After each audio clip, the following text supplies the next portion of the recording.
Hello students. तो आज हम लाए हैं क्लास 10th फिजिक्स के इलेक्ट्रिसिटी चैप्टर का 10th वीडियो। और आज की वीडियो में हम बात करने वाले हैं heating effect of electric current. तो जनरली हमें पता होता है कि करंट के 3 इफेक्ट होते हैं, केमिकल इफेक्ट, मैग्नेटिक इफेक्ट और हीटिंग इफेक्ट।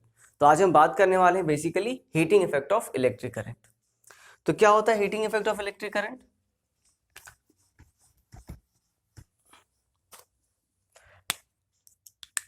आपको पता है कि कोई भी कंडक्टिंग वायर, सपोज हमने ये कोई कंडक्टिंग वायर ले लिया, ठीक है, ये हमारा कोई कंडक्टिंग वायर है। तो कंडक्टिंग वायर किससे बना होगा? एटम से बना होगा। सपोज दीज आर एटम्स, ठीक है,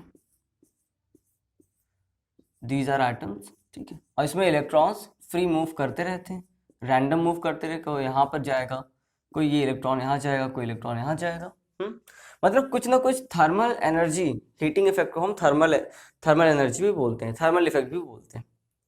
तो कुछ ना कुछ थर्मल एनर्जी इन इलेक्ट्रॉन्स के पास पहले से ही होते हैं।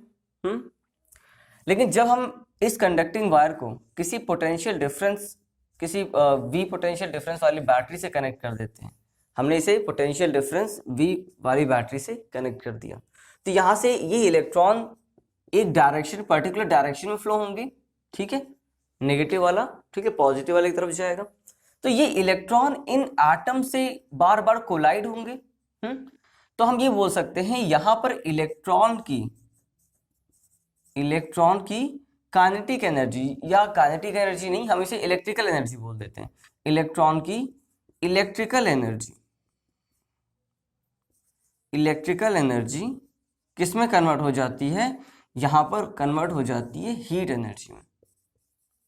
इनके कोलिजन की वजह से यहाँ इलेक्ट्रॉन की इलेक्ट्रिकल एनर्जी किस में कन्वर्ट हो जाती है? हीट एनर्जी में। और इसे ही हम बोलते हैं heating effect of electric current. इसे हम क्या बोलते हैं? Heating effect of electric current. तो जनरली ये इलेक्ट्रॉन्स अगर किसी कंडक्टिंग वायर में फ्लो हो रहे हैं तो उनका काम होता है उसे मैकेनिकल एनर्जी में कन्वर्ट करना। जैसे अगर यहाँ पे कोई फैन लगा हो तो फैन रोटेट करेगा, बल्ब लगा हो तो बल्ब ग्लो करेगा। तो इलेक्ट्रिकल एनर्जी का काम होता है उसे मैकेनिकल एनर्जी में कन्वर्ट करना। लेकिन अगर ये हमारा कंडक्टिंग वायर रेजिस्टिव है, ठीक है, रेजिस्टिव है, तो ये यहाँ पर इस पूरी इलेक्ट्रिकल एनर्जी को हीट एनर्जी में कन्वर्ट कर देगा। ठीक है, समझ में आ गई बात? इसे ही हम बोलते हैं heating effect of electric current. तो इसे अच्छे से ड्राइव कर लेते हैं, फॉर्मूले के टर्म्स में समझ लेते हैं। देखो कैसे।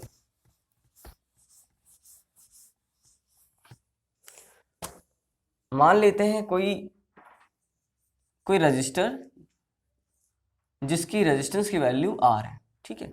इसको हमने इसे हमने कनेक्ट किया हुआ है एक बैटरी से जिसका पोटेंशियल डिफरेंस V है, ठीक है। इसका पोटेंशियल डिफरेंस V हमने माना, ठीक है। मान लेते हैं यहाँ से I करंट फ्लो हुआ, ठीक है, I करंट फ्लो हुआ और I करंट T टाइम तक फ्लो होता रहा, ठीक है। इसके रेजिस्टेंस की वैल्यू R है। मान लेते हैं T टाइम में Q चार्ज फ्लो हुआ। कितना चार्ज फ्लो हुआ?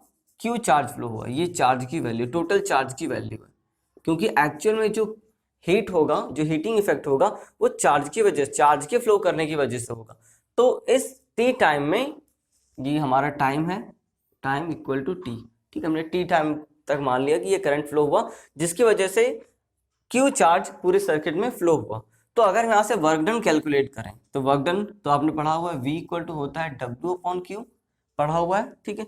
तो यहाँ से हम कैलकुलेट करेंगे W, तो यहाँ पूरा वर्क डन जो होगा चार्ज को फ्लो करने में, वो हो जाएगा W equal to V into Q। यही तो होगा। इसे हम थोड़ा और सिंप्लीफाई कर लेते हैं। इस Q को हम, आपको पता है Q इक्वल टू होता है I इंटू T, ये होता है। तो यहाँ से हम Q के प्लेस पे रखेंगे W equal to V into I T, ये हो सकता है। या W इक्वल टू हम लिख लेते हैं VIT, ये हमने लिख लिया, ठीक है। तो W इक्वल टू आ जाएगा VIT, ये हमारा फर्स्ट फॉर्मूला है, ठीक है। ये हमारा फर्स्ट इक्वेशन है, मान लेते हैं इसे फर्स्ट इक्वेशन। अब देखो, अब ये वर्क डन का काम क्या है? इसे मैकेनिकल एनर्जी में कन्वर्ट करना, ठीक है। ये वर्क डन किसके लिए है? चार्ज के लिए है। लेकिन हम यहाँ पे एक स्टेटमेंट लिखेंगे, if the circuit is purely resistive, purely resistive. अगर हमारा सर्किट पूरा रेजिस्टिव है, मतलब वहां पर और कोई वर्क नहीं हो रहा है, वहां पर कोई आपने कोई और कंपोनेंट नहीं लगा रखा, डिवाइस नहीं लगा रखी है, ठीक है, तो if the circuit is purely resistive then this work done, then this work done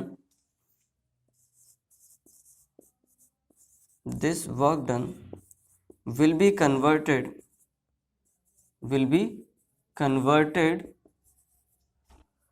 into heat energy। ठीक है, इस काम का इस वर्क का काम था किसी इस इलेक्ट्रिकल एनर्जी को मैकेनिकल एनर्जी में कन्वर्ट करना, लेकिन यहाँ पर कोई मैकेनिकल वर्क नहीं हो रहा है और हमने ये एज्यूम किया है कि हमारा जो सर्किट है वो प्योरली रेजिस्टिव है, तो ये जो वर्क डन होगा वो किस में कन्वर्ट हो जाएगा, हीट एनर्जी में कन्वर्ट हो जाएगा। मतलब ये वर्क डन किस में कन्वर्ट हो जाएगा, ये वर्क डन कन्वर्ट हो जाएगा हीट में। ठीक है, H इक्वल टू, यह हम लिख लेते हैं, जो वर्क डन होगा हमारा, जो W होगा वही कन्वर्ट हो जाएगा हीट में और इसकी वैल्यू हो जाएगी VIT। ठीक है, ये हो जाएगा हमारा फॉर्मूला। ठीक है, समझ में आई बात। इस वर्क डन को कन्वर्ट होना था हीट में, इस वर्क डन को कन्वर्ट होना था मैकेनिकल एनर्जी में, लेकिन क्योंकि यहाँ पर और कोई मैकेनिकल वर्क नहीं हो रहा है तो हमारा पूरा वर्क डन कन्वर्ट हो जाएगा हीट में। ठीक है, तो उसकी वैल्यू क्या हो जाएगी, H इक्वल टू VIT। तो अभी हमारे लिए से फॉर्मूला जो काम करेगा वो हो जाएगा VIT। ठीक है, तो कुछ और फॉर्मूले हम डिराइव कर सकते हैं इस फॉर्मूले से। ठीक है, इसको मैं हटाता हूँ थोड़ी देर के लिए, देखो कैसे।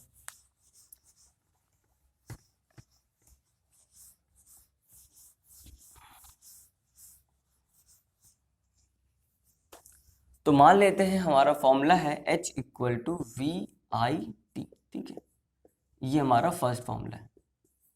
अब देखो V इक्वल टू होता है by Ohm's law, V equal to होता है I इंटू R, ये होता है बाय ओम्स लॉ। ठीक है, आप चाहो तो लिख भी लो, बाय ओम्स लॉ। ठीक है, बाय ओम्स लॉ हम यहाँ पर अगर V equal to I R put कर दें तो H इक्वल टू हो जाएगा V के प्लेस पे I R और IT। ठीक है, ये हो जाएगा, तो यहाँ I और I का मल्टीप्लाई होके I स्क्वायर हो जाएगा, तो I स्क्वायर RT। ठीक है, जो सेकेंड फॉर्मूला हमारा बन गया वो है क्या, H equal to I square RT। ठीक है, इसी तरीके से अगर हम I के प्लेस पे, यहाँ से देखो, यहाँ से अगर हम I के प्लेस पे अगर हम V अपॉन R रख दें, V अपॉन R, ठीक है, तो यहाँ पर हो जाएगा H equal to I square RT है। ठीक है, I स्क्वायर RT, तो हम यहाँ पे पुट करने वाले हैं I equal to V upon R, तो H इक्वल टू हो जाएगा V square upon R square, क्योंकि I स्क्वायर है तो V square upon R square, और यहाँ पे हो जाएगा RT, इस R से R कैंसिल हो जाएगा, तो H इक्वल टू आ जाएगा V square T upon R। ठीक है, ये हमारा थर्ड एक्सप्रेशन हो गया।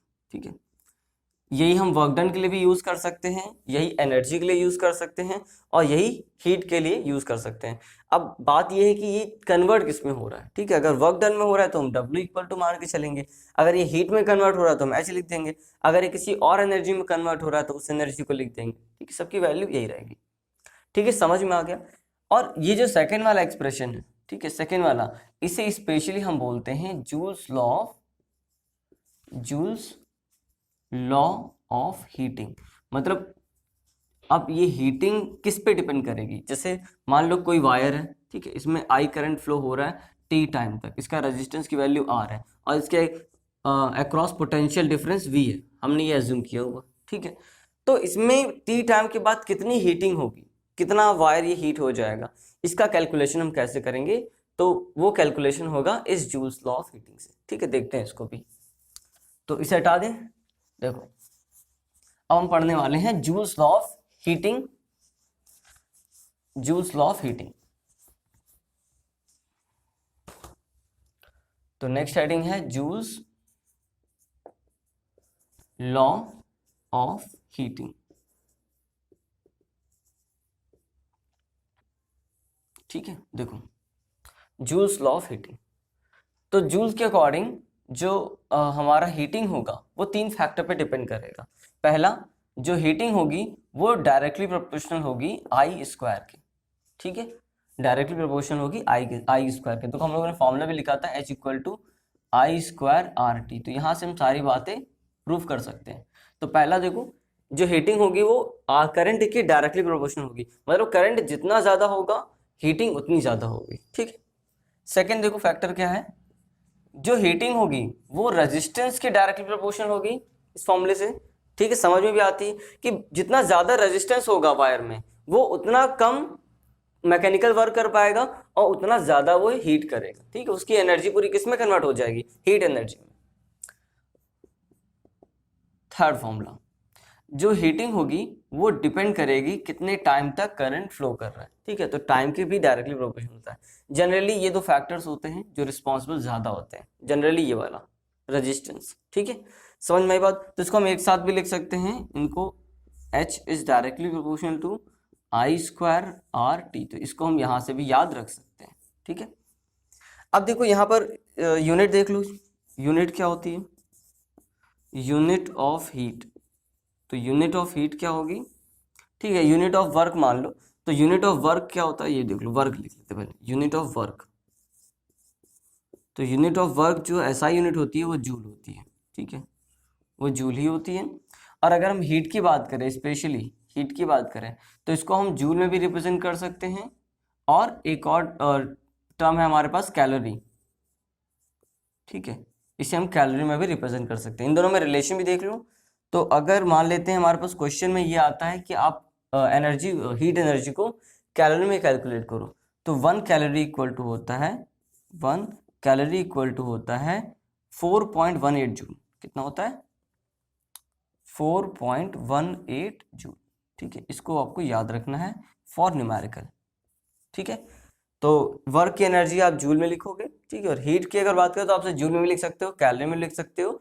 और इस कैलोरी का जूल के साथ जो रिलेशन होता है 1 कैलोरी इक्वल टू 4.18 जूल। कभी कभी से 4.2 जूल भी यूज कर सकते हैं हम क्वेश्चन में, ठीक है। समझ में आ गई बात। अब हम देखते हैं इनके प्रैक्टिकल एप्लीकेशन। वैसे तो इस हीटिंग का बहुत लॉस होता है, ठीक है। आपको कन्वर्ट करना होता है इलेक्ट्रिकल एनर्जी को मैकेनिकल एनर्जी में, और आपकी इलेक्ट्रिकल एनर्जी कंज्यूम हो जाती है हीटिंग में, ठीक है, वायर के हीटिंग में। तो ये तो अच्छी बात नहीं, लेकिन हमारे पास इसके कुछ प्रैक्टिकल एप्लीकेशन भी हैं जहां पर इस हीटिंग का हम प्रैक्टिकल यूज कर पाते हैं कुछ डिवाइसेस में। जैसे देखो, लिख लेते हैं यहाँ पर practical application, practical application of heating effect, practical application of heating effect. तो इस प्रैक्टिकल हीटिंग के प्रैक्टिकल इफेक्ट आपने देखे होंगे। तो जैसे हमारे पास कुछ एग्जांपल हैं, जैसे कि इलेक्ट्रिकल बल्ब,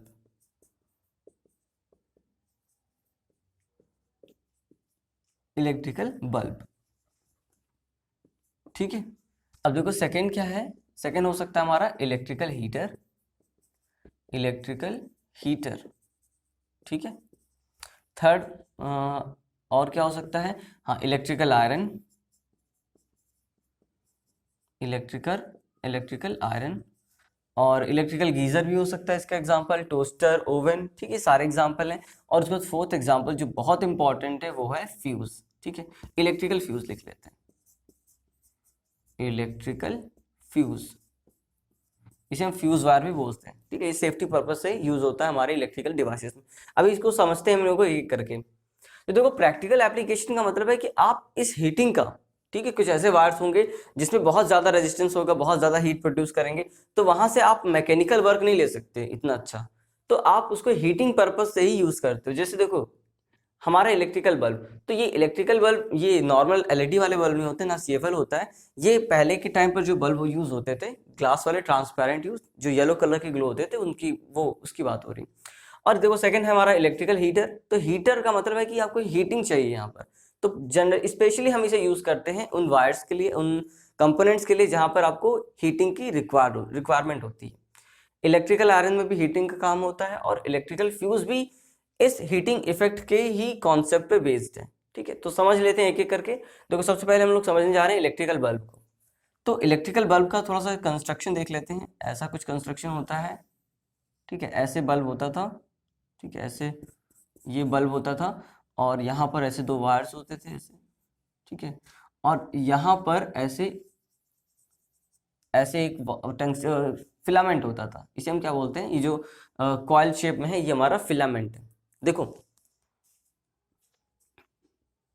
अब देखो यहाँ पर अब समझते हैं, तो ये तो पहले जो ऊपर आपको सरफेस दिख रहा है गोल गोल ऐसे सर्कुलर फॉर्म में, ये हमारा ग्लास का बल्ब होता था, ठीक है, और इसके बीच में ये जो स्पेस है आपका, ये स्पेस है पूरा, इस स्पेस में अगर ये बल्ब आपके कम एफिशिएंसी के हैं, कम पावर के, अब ये पावर क्या होता है उसको हम लोग नेक्स्ट वीडियो में समझेंगे, बस समझ लो कम एफिशिएंसी के हैं, कम पावर के हैं, तो उस केस में हम यहाँ पर वैक्यूम रख देते हैं, ठीक है, ठीक है, आपको एयर नहीं रखना होता, एयर क्यों नहीं रखना होता आप समझेंगे, ठीक है, तो उस कम एफिशिएंसी वाले बल्ब में हम क्या रखते हैं, वैक्यूम क्रिएट कर देते हैं।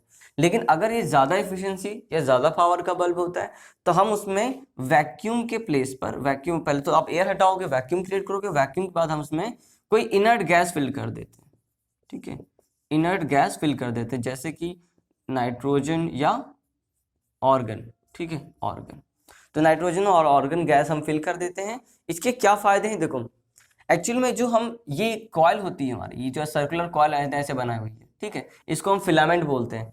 तो इस फिलामेंट को हम एक special wire, special material use करते हैं, जिसे हम बोलते हैं टंगस्टन। टंगस्टन, ये टंगस्टन का एक वायर होता है जिसका melting point almost 3400 degree centigrade होता है, ठीक है, इतना ज़्यादा हाई मेल्टिंग पॉइंट होता है। तो इसकी खास बात क्या होती है कि ये थोड़े से टेम्परेचर के बाद, जैसे आप इसमें करंट पास करोगे तो ये करंट यहाँ से पास होगा, इससे इस वायर के थ्रू होगा, टंगस्टन का वायर से, तो ये पहले हीट होगा और हीट होने के बाद थोड़े टाइम बाद ये ग्लो करने लगता है। और ग्लो करना मतलब ये क्या करता है, ग्लो करने लगता है, पहले हीट करेगा उसके बाद ये ग्लो करने लगेगा, चमकने लगेगा, और जिसकी वजह से हमें इसकी लाइट मिल जाती है। तो ये थोड़े ऑलमोस्ट 21 डिग्री सेंटीग्रेड के बाद, ठीक है, 21 डिग्री सेंटीग्रेड के बाद ये ग्लो करने लगता है, बहुत अच्छा। तो इतना ज़्यादा हाई मेल्टिंग पॉइंट है, तो हमारे लिए दोनों ही पर्पज सॉल्व हो जाते हैं, हीट तो होता ही है और इसके साथ हमें ग्लो भी करता है। अब देखो, तो हमने ये बात समझ ली कि इसमें वैक्यूम, हम अगर कम एफिशिएंसी वाले बल्ब होते हैं तो वहाँ वैक्यूम क्रिएट करते हैं, और ज़्यादा एफिशिएंसी वाले बल्ब होते हैं तो वहाँ पे इनर्ट गैस फिल करते हैं। इसका रीज़न क्या है, क्योंकि कम एफिशिएंसी में होगा तो यहाँ पर इतना ज़्यादा हीटिंग नहीं होगा, जिसकी वजह से कोई प्रॉब्लम नहीं होगी। लेकिन अगर ज़्यादा एफिशिएंसी या ज़्यादा पावर का हमारा बल्ब होगा तो वहाँ पर इसका जो टेम्परेचर होगा वो बहुत ज़्यादा होगा, और जिसकी वजह से ये वेपोराइज करने लगेगा, ठीक है, अभी मैं लिख नहीं रहा हूँ, समझ लो, ये वेपोराइज करने लगेगा, और जिसकी वजह से ये बल्ब की लाइफ जो होगी बहुत कम होगी, थोड़े टाइम के बाद ये बल्ब खराब हो जाएगा। तो इस लाइफ को बढ़ाने के लिए हम इसके में कोई इनर्ट गैस फिल कर देते हैं, जिसका इसका वेपोराइजेशन नहीं होता और इस बल्ब की लाइफ थोड़ी ज़्यादा हो जाती है, ठीक है। तो स्टेबिलिटी के लिए भी ये काम करता है। अब क्वेश्चन ये आता है कि इस बल्ब को हम ऐसे भी तो सिंबल लगा सकते थे, हम ऐसे ही क्यों कर रहे हैं, ठीक है। और ये बल्ब जो आपने देखा होगा तो बहुत ही थिन होता है, बहुत ही थिन, एकदम थिन वायर होता है, ऐसे सर्कुलेट करता है। तो इतना थिन वायर क्यों लेते हैं और ऐसे सर्कुलर फॉर्म में क्यों लेते हैं, इसका भी रीज़न है। देखो क्यों, आपने पढ़ा है। अब मुझे यहाँ पर क्या चाहिए, यहाँ पर मुझे रेजिस्टेंस की वैल्यू ज़्यादा चाहिए, रेजिस्टेंस की वैल्यू ज़्यादा चाहिए, क्योंकि हमारा पर्पस ही है इसे हीट करना, जितना अच्छा हीट होगा उतना अच्छा ग्लो करेगा। तो इसके रेजिस्टेंस की वैल्यू हम बढ़ाने के लिए हम क्या करते हैं, आपको पता है रेजिस्टेंस जो होता है वो रो एल बाई ए होता है, मतलब रो जो होगा, सॉरी रेजिस्टेंस जो होगा वो लेंथ के डायरेक्टली प्रोपोर्शनल होता है और एरिया, क्रॉस सेक्शन एरिया के इनवर्सली प्रोपोर्शनल होता है। तो यहाँ पर हम क्या देख रहे हैं कि जो अगर रेजिस्टेंस है, अगर हम इसकी लेंथ बढ़ा दें, ठीक है, अगर हम इसकी लेंथ बढ़ा देंगे, सिंपल ऐसे वायर रखोगे तो कम लेंथ में ही कवर हो जाएगा, लेकिन अगर इसे सर्कुलेट करके लाओगे तो ये लेंथ होगा, इसको ओपन करोगे तो काफ़ी लंबा वायर मिलेगा। तो जितनी ज़्यादा लेंथ उतना ज़्यादा रेजिस्टेंस। अब बात आती है ये वायर पतला क्यों बनाया जाता है, एकदम थिन क्यों बनाया जाता है। देखो, अगर ये मोटा वायर होगा तो आपको रेजिस्टेंस कम मिलेगा, आपको रेजिस्टेंस बढ़ाना है, तो अगर मैं इस एक वायर इतना मोटा है और एक वायर इतना पतला है, ठीक है, तो रेजिस्टेंस यहाँ पर ज़्यादा होगा, आपने पढ़ा हुआ है, ठीक है, रेजिस्टेंस वाले चैप्टर वीडियो में। तो यहाँ पर देखो, इसके लिए हम क्या करते हैं, इस वायर को बहुत ही थिन लेते हैं, बहुत ही थिन वायर लेते हैं, जिसकी वजह से रेजिस्टेंस की वैल्यू ज़्यादा मिलती है, ठीक है। और अगर हम एरिया डिक्रीज करते हैं तो हमें क्या मिलता है, रेजिस्टेंस की वैल्यू ज़्यादा मिलती है। तो ये दोनों ही पर्पज़ यहाँ पे सॉल्व हो जाते हैं। समझ में आया, ये ग्लास का बल्ब होता है, बीच में क्या भरा होता है, इनर्ट गैस भरी होती है। क्यों भरी होती है? ताकि हम इसे इसकी लाइफ को ज़्यादा बढ़ा सकें। वैक्यूम भी क्रिएट कर सकते थे लेकिन फिर ये जल्दी खराब हो जाएगा, ठीक है, वेपराइज हो जाएगा और खराब हो जाएगा। तो इनर्ट गैस की प्रेजेंस में ऐसा नहीं होता। और एयर क्यों नहीं फिल कर सकते, इसका क्या रीज़न है? क्योंकि बहुत हाई टेम्परेचर पर ये जो टंगस्टन होगा वो ऑक्सीजन से रिएक्ट कर सकता है, ठीक है, वहाँ पर ये बल्ब ब्लास्ट कर सकता है, ठीक है। तो इस वजह से हम यहाँ पर पहले तो एयर तो हटाना ही है, वैक्यूम क्रिएट करते हैं सिंपल वाले जो बहुत छोटे वाले बल्ब होते हैं। लेकिन अगर थोड़े बड़े बल्ब हैं, थोड़े ज़्यादा पावर वाले बल्ब हैं, तो वहाँ पर हमें इनर्ट गैस को फिल करना होता है। अब बात आती है कि यहाँ पर रेजिस्टेंस को कैसे इंक्रीज करें। तो इसके दो मेथड हैं। एक तो आप इसको सर्कुलेट फॉर्म में लेते हो, ठीक है, ताकि लंबा वायर हो जाए और आपको रेजिस्टेंस ज़्यादा मिले। और दूसरा आप इसकी क्रॉस सेक्शन एरिया की वैल्यू को आप कम कर देते हो, जिससे कि रेजिस्टेंस की वैल्यू बढ़ जाती है, ठीक है, समझ में आ गया। तो ये पूरा कंस्ट्रक्शन होता है बल्ब का। और यहाँ से हमें एक चीज़ और, यहाँ पर जो आपको हीटिंग होती है, जो आपका मान लेते हैं आपका इलेक्ट्रिकल एनर्जी, अगर मैंने इसको 100% सप्लाई करी, तो ये 95%, ऑलमोस्ट 95% ये हीटिंग करता है। मतलब इसकी 95 एनर्जी जो होगी वो हीटिंग में यूज हो जाएगी। सिर्फ 5 to 7% जो इसकी एनर्जी होगी वो लाइट में कंज्यूम होगी, ठीक है। इसी वजह से, क्योंकि यहाँ पर बहुत ज़्यादा लॉस हो रहा है, 95% आपका हीट में यूज़ हो रहा है। हमें हीट तो नहीं चाहिए होता, बल्ब का काम होता है आपको लाइट देना। तो लाइट तो 5% ही दे रहा है, 5 to 7%। इस वजह से इस बल्ब को हम आजकल यूज़ नहीं करते, आजकल हम LEDs और CFL यूज़ करते हैं, ठीक है, समझ में आ गया। ऑल्दो जो LED और CFLs होते हैं वो हीटिंग इफेक्ट के प्रिंसिपल पर काम नहीं करते, वो दूसरे प्रिंसिपल पर काम करते हैं, ठीक है, हटा दें से। चलो अब देखो, इसी तरीके से हम इलेक्ट्रिकल हीटर को भी बहुत अच्छे से समझ सकते हैं। देखो कैसे, जो हीटर होगा, जैसे हम एक रूम हीटर ले लेते हैं, सपोज ये एक रूम हीटर है, ठीक है। यहाँ पे ऐसे ऐसे वायर जैसे सर्कुलेट होते हैं, इनके बीच से ऐसे वायर जाते हैं ऐसे, ठीक है, देखा होगा आपने, ऐसे वायर्स होते हैं, वो भी सर्कुलेट फॉर्म में होते हैं, सर्कुलर फॉर्म में होते हैं, ऐसे ऐसे, ठीक है। तो इसके एक टर्मिनल को हम ऐसे कनेक्ट करते हैं, इसके दूसरे यहाँ से कहीं जाता है, ठीक है, यहाँ से दूसरे को कनेक्ट कर देते हैं। तो ऐसा कुछ कंस्ट्रक्शन होता है, एग्जैक्टली तो नहीं बना है, आप समझ जाओ बस। यहाँ से ऐसे वायर जाते हैं और यहाँ पर हम जो वायर यूज़ करते हैं, बल्ब में हम टंगस्टन यूज़ कर रहे थे क्योंकि हमें वहाँ लाइट भी चाहिए थी, लेकिन यहाँ पर हमें सिर्फ और सिर्फ हीट से मतलब होता है, इसलिए हम यहाँ पर एक स्पेशल एलॉय यूज़ करते हैं जो होता है नाइक्रोम, ठीक है, जो होता है नाइक्रोम, ठीक है। नाइक्रोम जनरली एक एलॉय होता है, ठीक है। कौन सा एलॉय होता है? निकिल और क्रोमियम, ठीक है, ये दो एलॉय यूज होते हैं नाइक्रोम को बनाने में। तो आपने एक चीज और पढ़ी हुई है रेजिस्टेंस वाले चैप्टर में कि जो एलॉय होते हैं, उनके रेजिस्टेंस की वैल्यू, ठीक है, उनके रेजिस्टेंस की वैल्यू हमेशा ज्यादा होती है उनके कॉन्स्टिट्यूएंट एलिमेंट से या उनके कॉन्स्टिट्यूएंट मटेरियल से। सपोज निकिल का कुछ रेजिस्टेंस होगा और क्रोमियम का अपना रेजिस्टेंस होगा, लेकिन इन दोनों को मिलाकर जो बनी है एलॉय, ठीक है, नाइक्रोम बनी है, जो इनको मिक्स करने के बाद इसका रेजिस्टेंस इन दोनों के रेजिस्टेंस से ज्यादा होगा, ठीक है। तो इस पर्पज से हम इसे नाइक्रोम वायर यूज करते हैं यहाँ पर। अब देखो, तो जब हम यहाँ से इलेक्ट्रिसिटी पास करते हैं तो ये इलेक्ट्रिसिटी इस नाइक्रोम वायर के थ्रू जाता है और इसका रेजिस्टेंस बहुत ज़्यादा है, तो फिर से हम यहाँ पर थिन वायर लेते हैं और इसको बहुत लंबे वायर को यूज़ करते हैं, जिसकी वजह से यहाँ पर ये जो हमारा नाइक्रोम वायर है वो भी क्या करता है, हीट अप होने लगता है, ठीक है, और इसको हम अपने हीटिंग पर्पज से यूज़ कर सकते हैं, ठीक है। तो बस इतना ही समझाने के लिए था। यहाँ पर नाइक्रोम वायर यूज़ करते हैं, ऐसे सर्कुलर फॉर्म में यूज़ करते हैं क्योंकि मुझे रेजिस्टेंस की वैल्यू ज़्यादा चाहिए होती तो लंबे वायर की ज़रूरत पड़ेगी, और बहुत ही थिन वायर भी यूज़ करते हैं क्योंकि वहाँ पर भी रेजिस्टेंस की वैल्यू ज़्यादा मिलेगी, ठीक है, समझ में आ गया। कौन सा एलॉय यूज़ करते हैं यहाँ पर? नाइक्रोम, ठीक है। अब देखो इलेक्ट्रिकल आयरन में भी, तो यहीं पर बना लेते हैं इसको। ये देखो इलेक्ट्रिकल आयरन, इसको हम बहुत अच्छे समझेंगे। इलेक्ट्रिकल आयरन को देखो, इलेक्ट्रिकल आयरन को भी आपने देखा होगा, इसका स्ट्रक्चर जो होता है कुछ ऐसे होता है, ठीक है। तो यहाँ पर ऐसे कुछ होता है, ठीक है, एक प्लेट होती है, ठीक है, उसमें ऐसे वायर ऐसे ऐसे ऐसे घुमा हुआ होता है, ऐसे, ठीक है। तो जनरली हम यहाँ पर भी नाइक्रोम वायर ही यूज़ करते हैं, ठीक है, ऐसे।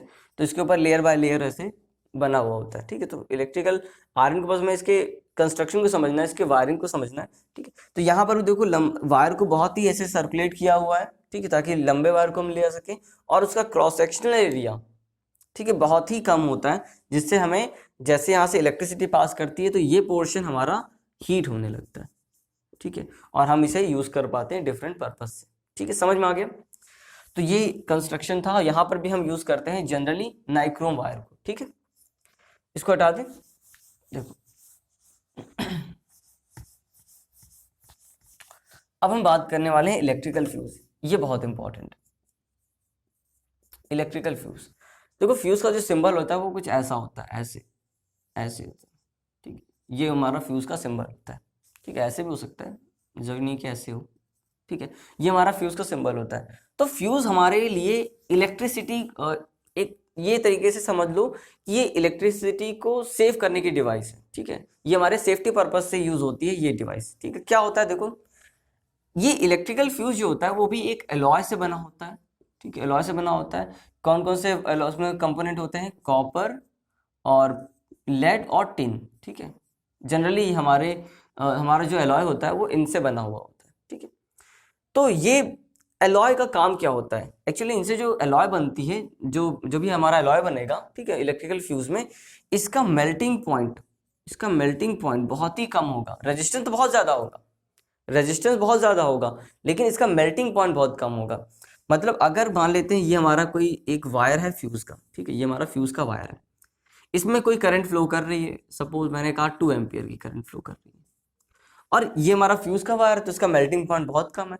अगर सपोज यहाँ पर आई के प्लेस पर मैंने 2 की जगह 3 कर दिया, 3 एम्पियर कर दिया, ठीक है, करंट ज्यादा कर दिया, तो यहाँ पे क्या होगा, अब आपको पता है जो रेजिस्टेंस की या हीटिंग तो पहले से ही हो रही होगी क्योंकि रेजिस्टेंस ज्यादा है, और रेजिस्टेंस की वैल्यू डायरेक्टली प्रोपोर्शनल होती है आई स्क्वायर के।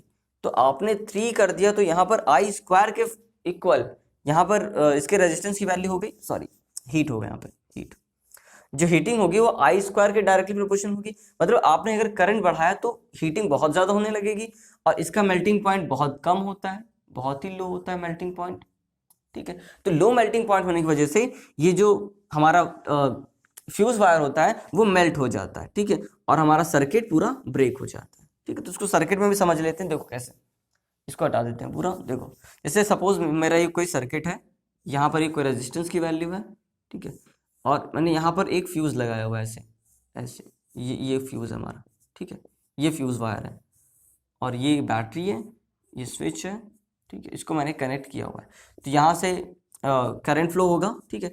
तो इस फ्यूज में अगर पर्टिकुलर अमाउंट से ज्यादा अमाउंट में करंट फ्लो करता है, अगर सिंपल मैंने कहा कि अगर यहाँ पे 2 एम्पियर की जा रही है तो 2 एम्पियर तक तो ये आराम से फ्लो होने देगा, लेकिन अगर 2 एम्पियर से थोड़ी भी ज्यादा होगी तो इसका मेल्टिंग पॉइंट, या ऐसे कह सकते हैं यहाँ पे हीट जो होगा बहुत ज्यादा हो जाएगा, और जिसकी वजह से ये यहीं पर मेल्ट हो जाएगा और आपका पूरा सर्किट ब्रेक हो जाएगा, जिसकी वजह से पूरे सर्किट में करंट फ्लो होना बंद हो जाएगा। और इससे फायदा ये होगा कि आपके जो इलेक्ट्रिकल कंपोनेंट हैं, इलेक्ट्रिकल डिवाइसेस हैं, वो खराब नहीं होंगी उस करंट के ज्यादा होने की वजह से, ये मेल्ट हो जाएगा, और जिसकी वजह से पूरे सर्किट में करंट फ्लो होना बंद हो जाएगा, ठीक है। तो इसे हम अपनी हाउसिंग में भी, हाउस वायरिंग में भी यूज करते हैं, ठीक है, इलेक्ट्रिकल फ्यूज को, ठीक है। तो ये पूरा हमारा heating effect of electric current का प्रैक्टिकल एप्लीकेशन था। आई होप आपको समझ में आ गया होगा।